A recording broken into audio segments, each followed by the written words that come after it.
Shout them out, people. Oxygen. Okay, so I hear oxygen. Invisible ink, guys. Sorry. The board is not ready. There we go. Try this one more time. All right, so I heard oxygen. Aha, oxygen, nitrogen.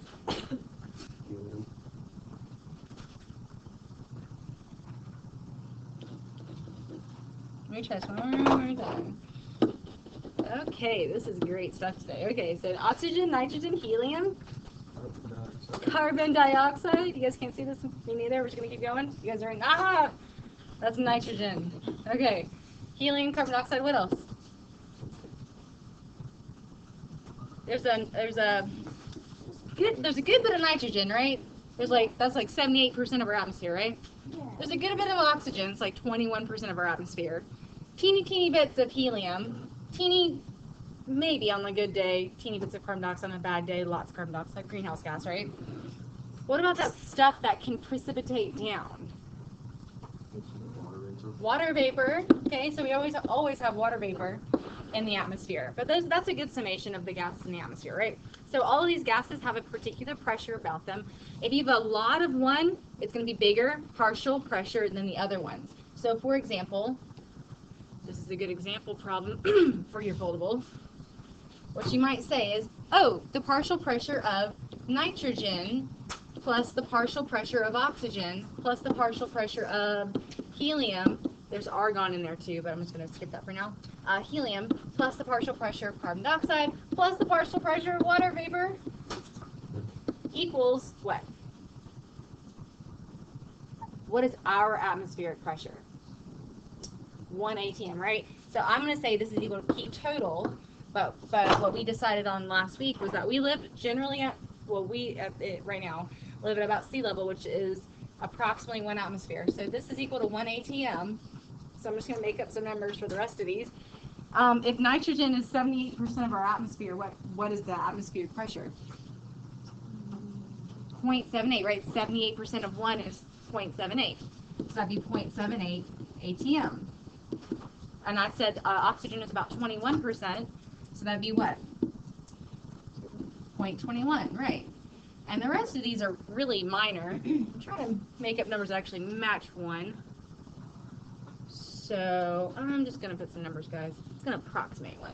0.0005 atmospheres of helium plus 0.012 of carbon dioxide plus 0.1 of atmospheres of water. Okay, but what you should see is that predominantly is oxygen and nitrogen, which are bacteria, right? They do that nitrogen fixation. That gets how we get our nitrogen into our body for our DNA and proteins and stuff. And then all this other stuff we actually breathe out, or breathe in and breathe right back out. I just made that up, yeah, 0.1. But regardless, they all should sum to be what our P total is. So Dalton saw is relatively easy. So on your problem set 14, there's one number that I know you can't do. Number 9. Yeah. Whip that baby out. If not, write this down. So what you're going to find is that every single temperature can cause different vapor pressure. So if I am at a really, really hot temperature and I have the ability to evaporate or turn to gas, I'm likely going to make a lot of gas because it's really hot. The kinetic energy is high. Liquids are turning to gases like crazy. What would you say about a cold temperature? What's happening? What amount of gas is being made, or vapors are being made? Cold temperatures. What do you think, Leo? If let's say I have a bowl of soup and I'm at Panera and I've got a hot bowl of soup, it's making lots of vapors, right? Lots and lots of vapors. Well, lots of vapors if it were in a contained system would be a high pressure because they're bouncing off the walls. But what if I have a cold soup? Vapors? Not so much, right? So maybe one vapor escapes here and there, but not really a whole lot. So what I'm telling you is that every single temperature has a specific vapor pressure associated with it. So on number 9 on your problem set, it says at 27 degrees Celsius, the total pressure, or says the pressure of the system is 207. Is that Rishi again? We can't blame you. So it says the total pressure of the system is 207.33 kPa, and it says it was collected over water. If it's collected over water, as these bubbles come through the water, what do you think's coming with the bubbles? A teeny bit of water, right? We call that water vapor. So that's what I'm telling you, at 27 degrees Celsius, this is the partial pressure of water vapor. And every single temperature has a different water vapor pressure, which means I have to either give you the big book that's about this thick with all the water vapor pressures in it for every temperature known to man, or I can tell it to you. So here you go. I'm telling it to you. You can also look it up online. There are charts online. But for number 9, this is the value you don't have. The partial pressure of water vapor is 3.73 kPa. And then for that statement, for that question, it says, what is the gas pressure? Well, the gas pressure is a part of the total pressure, right? So the gas of interest, I think, was hydrogen sulfide gas in that question. So if it tells you P total, it tells you P water vapor, because I told that to you, and it says what's the gas pressure. Whose law is this? Dalton's law, because we have 3 pressures. Yes? So we need to find the pressure of the gas that was collected over water. So up top, that's the pressure total. Yes. And then you have So basically there's a system like this, and it's got like, this is how we're going to set up our lab today. So this is a beaker, and the beaker has water in it, and then you funnel gas through here. This is a graduate cylinder, but make it look like a graduate cylinder here. This is like the end, it's flipped upside down at this point. There's graduations here. So the graduate cylinder is a big open vat, right? So the gas can be funneled into it, and as the gas is funneled in, it's bubbling through the water, and as it bubbles through the water, the gas gets up here, and so does water vapor, just little bits here and there. So we have a combined system of gas, and so gas, which is H2S here, and the water vapor itself combines to be total pressure. So if this P total pressure summates both of the pressures, which is P water vapor and P of this particular gas, like Jillian said, this is Dalton's law, but what do you have to do to solve for the gas pressure? Just subtract, right? Dalton's law is awesome. It's super, super easy. We have the P total, which is the combined pressure of all these. We have each of the individuals. You solve for the one individual you don't know. That's number 9. Okay, make sure you know that little part. We will be utilizing that in the lab as well. Okay, so for the lab, go ahead and pull out a piece of paper. Leave your bronze set 14 on your desk. So I'd like to see where we are, because that gives me indication of how much gas molecule capture we need. So call this lab molar mass of gas lab. Molar mass of gas lab. I'm going to have you watch a quick video on how we are going to be setting up our lab appropriately. It'll only take us just a couple minutes because I'd like to make sure we actually use the lab. So, and so I did tell you I do need those science in a box ideas. If you guys, I did have 4 groups in here. I don't have my paper in front of me. I think 4 groups in here did not give me ideas. I'll have to take off late points every day that I don't get them, because I told you guys they were due the 22nd. I took them to like the 24th, 25th. But I do need some ideas, or at least like the brainstorming maybe has begun, and I'm cool with that. Finalize that if that's you. No points off because you guys got your stuff done.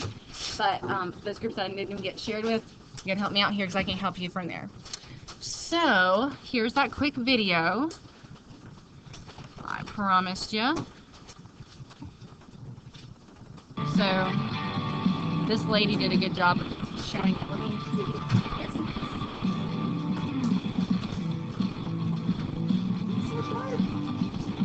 So what you're going to do, you're going to set up all your equipment.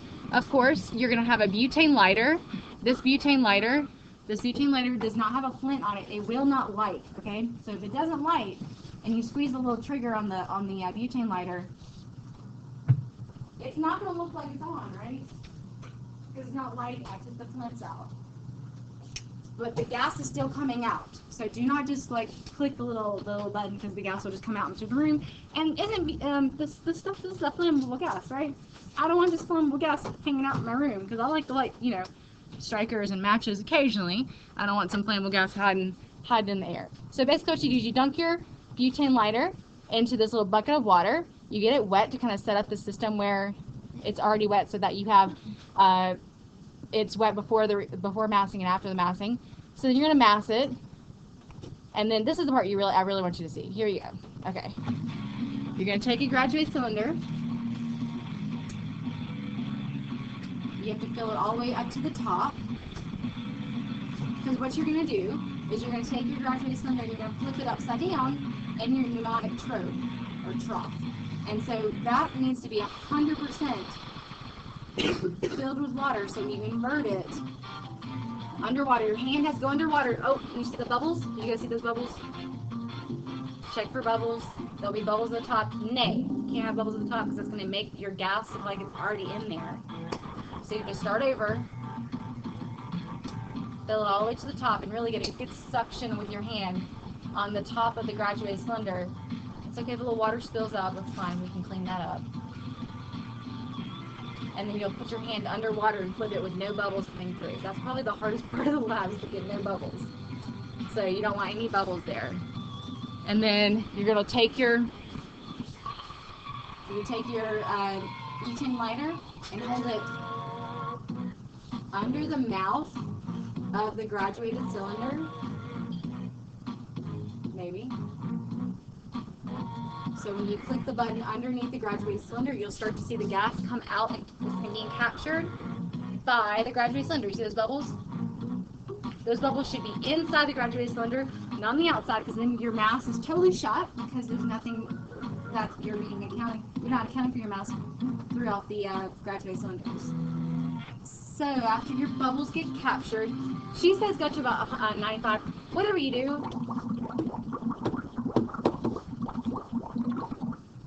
don't go below the 100 mark, because you know the graduate cylinder has 100 as a maximum. If you go below that, do you know their volume? No, because there's no graduations down there. So if you need to adjust your height of your graduated cylinder to make that happen, do that. Another point is that the gas on the inside is pushing the water out, right? It's displacing the water. It's pushing out, pushing out, pushing out. So your water level is going to start to rise. So don't fill your bucket too high, because it's just going to start spilling out. So you might have an issue with that. But I think that's enough for now. I will say to release the gas back into the wild, you will need to do that into the fume hood, because I don't want flammable gas like hanging out in my room, right? So after this, you'll take the graduate cylinder out. You just put your hand underneath the bottom of it so the gas stays inside the tube. You'll go to the fume hood and release it into the wild. Okay? So I'm going to leave this up here because there are 2 pieces of information. Actually, go ahead and write them down because I know you'll forget. Write down these 2 pieces of information right here. And I'm going to tell you what guys are doing right here. So that this is the, you know, we're in America, and we establish it in inches of mercury via the Weather Channel. I got this off the Weather Channel this morning. Pressure of our atmosphere today is 29 inches of mercury. So you guys have to convert it to those units that we can actually utilize in the lab or utilize in chemistry. So I give you that conversion factor from inches to centimeters, and you have to go from there.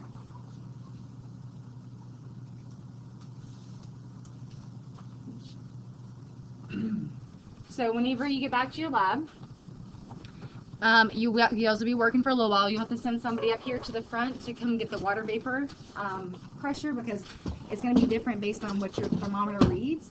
And like I said, every temperature has a different pressure, so just make sure you count for that.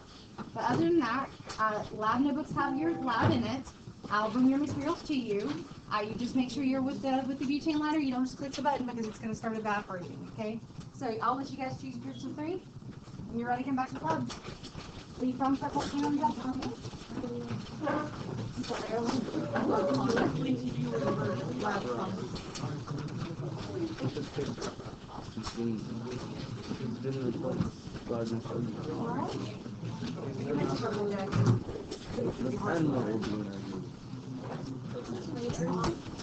We can never fail.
Alright guys, I'll give you about 30 seconds to get settled. You can grab your lab notebooks. Let's go. Grab your lab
Alright guys, I'm going to time you. I'm not giving you all the class period for this, so let's keep going.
Guys, let me give you some tips for success. So let's talk about 3, 2, 1. Okay, tips for success.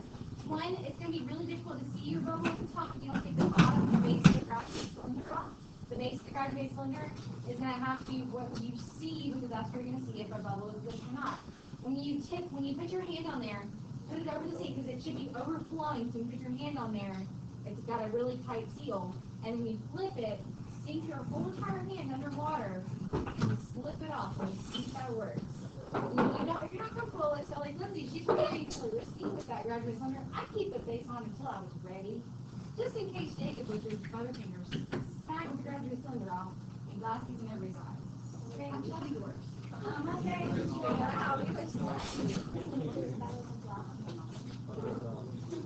I saw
I was trying to throw my hands up and then I kind of dropped the water. Gotcha.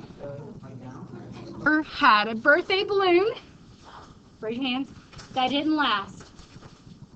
Okay. Approximately how long do our birthday balloons last? A day. Okay, that's a crappy birthday balloon. Lasts a day, a week, okay? Why does it not last? What happens to it? So you're saying the gas escapes from a balloon, but the balloon is closed up, right? Mm-hmm. Or is it? Right? You're like, well, maybe not, because obviously it's getting smaller, and then it goes from this happy balloon that's floating to this sad balloon that's like halfway down the wall, and it's on the ground, and it's basically deflating, right? So it's deflating because of some sort of issue with containing the gas. So there must be tiny, tiny, tiny holes in the latex or the mylar of the that the balloon's made up of. Or where's the actual hole, right? The balloon has a hole. It's like ready to blow it up. And if you tie it, is it 100% tied up and sealed? Probably not. So there are these tiny holes that gases will actually escape from. So effusion is the term we use for that. Diffusion, we actually do know what that is. We'll talk about that in a second. But effusion is the escape. I think escaping is a word. Yeah, escaping of gas through a tiny hole. And generally it does go from high pressure to low pressure. Or it could all just escape, and that's generally what we start to see from a balloon. But your birthday balloons that you've had, do they 100% flat out pancake out at the end, or do they remain a little bit inflated? They actually do remain a little bit inflated. It's just not pretty, right? It's just like this wrinkly balloon that's halfway filled with air. But it doesn't all the way escape, because once the pressure inside the balloon and the pressure outside the balloon are equal, it's like, well, I'm done. I've done my job. The pressures are at equilibrium. They've stopped moving. But you have to think about a tiny hole in the balloon, and that these gas particles inside will funnel themselves out to spread out to the grander area. So effusion's just an interesting way to think about diffusion. But diffusion, this was back from biology, was described as movement from what to what. I'm talking about pressure for us. Well, concentration, right? Well, concentration inside of a gas, if you have a lot of particles inside of the balloon, that's kind of like a high concentration. So effusion and diffusion are definitely related, except diffusion refers to movement from high concentration to low concentration. And effusion is more referring to gas particles and the pressure, but it's a similar story. So basically what we have to realize is that particles, they come in different sizes, right? So think of football, okay? Think of football. The Panthers just lost yesterday. We thought they were going to win. They didn't. And we have these particles. If we have a big fat particle, let's say it weighs 20 grams per mole, and we have a little tiny particle that weighs 2 grams per mole. Just like I would likely not be the running back. I say that with a question mark. I would likely not be the running back. I might be one of the people in the line or the center. I'm probably not the fastest person on that team, running downfield to go get the Hail Mary. But this little guy would be. So the 2 gram per mole one is probably going to be faster. What about this 20 gram per mole one? Do you think this moves fast? Is it heavier or lighter than this one? Heavier. Do you think heavier things move fast or slow? Slow. Relatively slow, right? Not like super slow, because they're still gases. They're moving quite fast. But they move slower. So what we're realizing is that these are definitely related to their rate, or their speed of motion is definitely related to their mass. So I'm going to say mass causes speed differences. And you're realizing that it's a direct relationship or an indirect relationship. Indirect, right. I'm going to say an indirect relationship. Because high molar mass, MM means molar mass, okay? If I increase the molar mass, what happens to the speed? They generally move a little slower. They got a lot of weight to carry around, right? They're going to move a little slower. And so this relationship of increased mass equals decreased speed or velocity. Velocity is another way to talk about speed. That's related through Graham's law. And Graham's law has 2 ways to write it. So the formulas that you write in your foldable or on your paper can be in 2 different ways. Basically, the rate, this is the law here, okay? The rate of gas, I'm going to call the gas A. The rate of gas A is equal to the inverse relationship, so 1 over, meaning inverse, relationship of the square root of its molar mass. So, I just said the rate of gas A, or the speed, or the velocity of gas A is equal to the inverse, so inverse, of the square root of its molar mass. This is molar mass of A. That is Graham's law right there. Now, many times, it's not necessarily, we don't care exactly about the speed of one gas. I would definitely be normally comparing the speeds of 2 gases. So if I was like, oh, okay, well, what if I fill my balloon with carbon dioxide, and then I fill my balloon with helium? I'm comparing which one's going to make the gas or make the balloon stay inflated longer. It's a comparison. So how do I incorporate a comparison in Graham's law? I do exactly the same thing, but with another rate along with this rate, or with 2 gases as a comparison. So this can be morphed into rate of A equals that right there, right? So 1 over the molar mass of A. And I can compare that to the molar mass of another gas by simply putting another rate with this. So what you do is you just put it underneath. So rate B. So you're comparing rate A to rate B, which is the rate of gas A over rate of gas B. But where does this molar mass go? On top, because it's the inverse. So it has to be opposite. So this is the one you will likely use often if you're comparing two gases. If you're not comparing two gases, you'll use this one. So just based on the question asked, which one you use. Okay, and here we go. Let's do 2 questions with this. So, and this is my sad story. The Macy's Day Parade, they didn't plan appropriately. And they didn't plan for all the gas they had to maintain in their Energizer Bunny. And the Energizer Bunny was supposed to just keep going, right? And it didn't, because it deflated. Because they had effusion happening. Darn chemistry, it did ruin the parade. Okay, so it's important to know some of those. Okay, so here's our example. What is the relative velocity or rate of effusion? There's a number of ways to say that. Of 2 different gases, hydrogen gas to carbon dioxide gas. So whenever you do this, you have to think about, okay, I'm comparing 2 gases. Which of the rate law, or which of those rates am I going to use, or which equation am I going to use? The second one, the one with 2 rates. So we're going to use rate versus rate equation. That kind of will help me there. And then the way you set it up, you always have to put the lighter gas on top. So this is a note to self, because you got to make sure you remember this. This is what makes sense when you get your final answer at the end. Lighter gas on top, meaning rate A. So what am I going to put on top? Hydrogen or carbon dioxide? Hydrogen, right? So hydrogen's the lighter gas. How much does hydrogen weigh?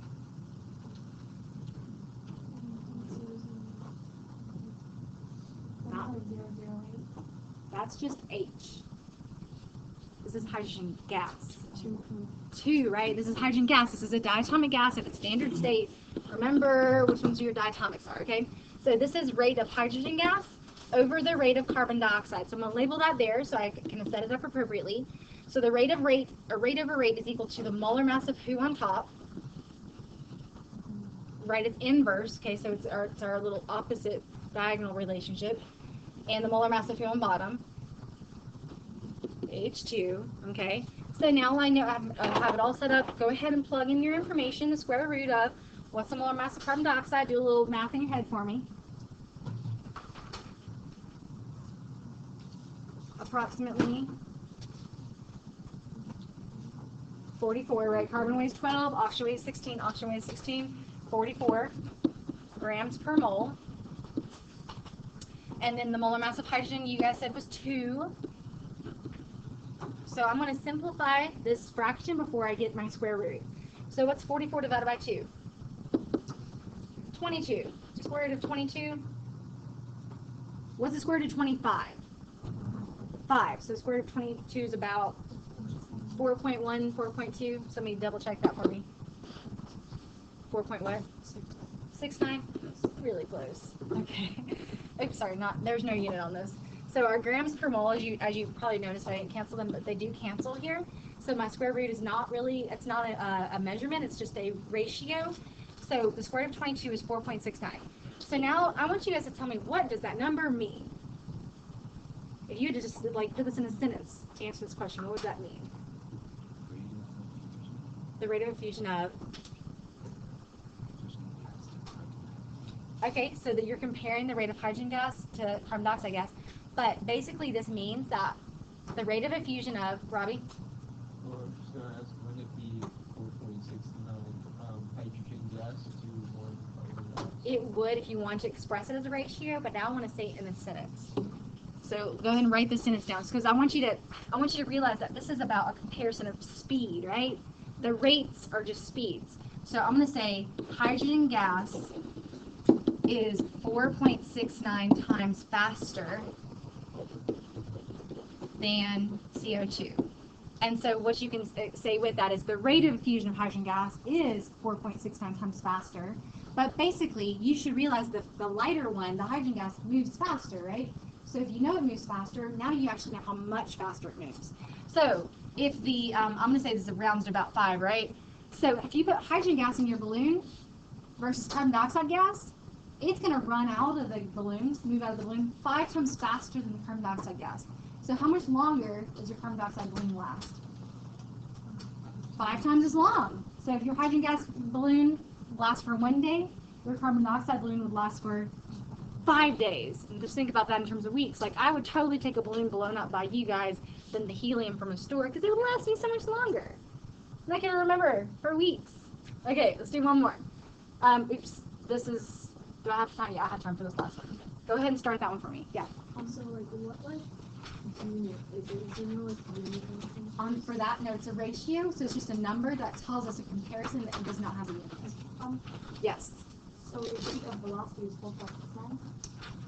It's a comparison, so that is comparing the difference in rates between the two gases. So the sentence The sentence describes the answer a lot better than that number does. okay. The sentence gives you more context to what that number means. So that's why I want you to have a little explanation for it as well. All right, so an unknown elemental gas fuses at 4.5 times faster than the rate of krypton gas. What is the molar mass of the gas, and what's the identity? So in our comparison, you do see there's a comparison, right? Unknown versus krypton. So we're setting this up very similarly. Rate of something over rate of something else. But what is moving faster? Unknown gas, right? Because it says unknown gas travels 4.5 times faster. So where does unknown gas go here? On the top, because it has to be the lighter one if it's moving faster. So krypton gas has to be on the bottom because it has to be obviously the heavier one because it's not moving quite as fast. So the rate of unknown over krypton is equal to the molar mass of who on top?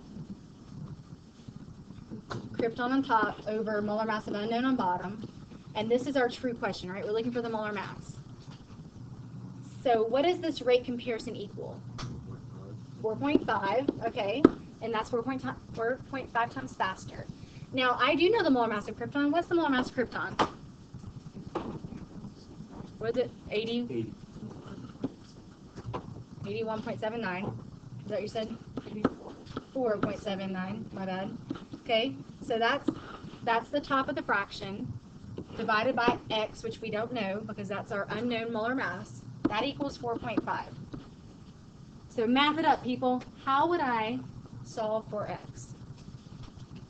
What do I have to do first? Square both sides, right? So 4.5 squared, and then my square root squared just takes away the square root, right? And then what's 4.5 squared?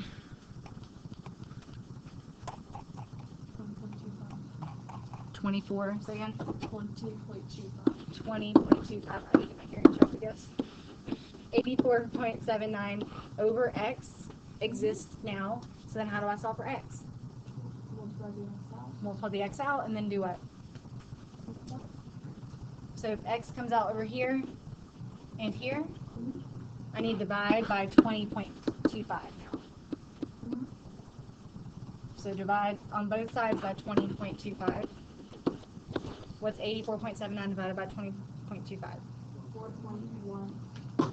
X equals 4.1, and that's a molar mass unit, right? That is grams per mole. Would you have to specifics there? Likely. Round that up. 20, so 4 point what then? 4.1. No, I mean 4. 1 what? Yeah. Okay, cool. 4.18. What would the gas be? What's up? I was wondering, since krypton's in gas form, would it be like 160? Because krypton's not a diatomic gas. There were only 7 of them. Oh, H2, N2, O2, F2, Cl2, Br2, I2, H2. Okay? So, approximately whose molar mass is that? Helium. And it says elemental gas, so it has to be a gas on the periodic table from an element standpoint. So that would be helium. Okay.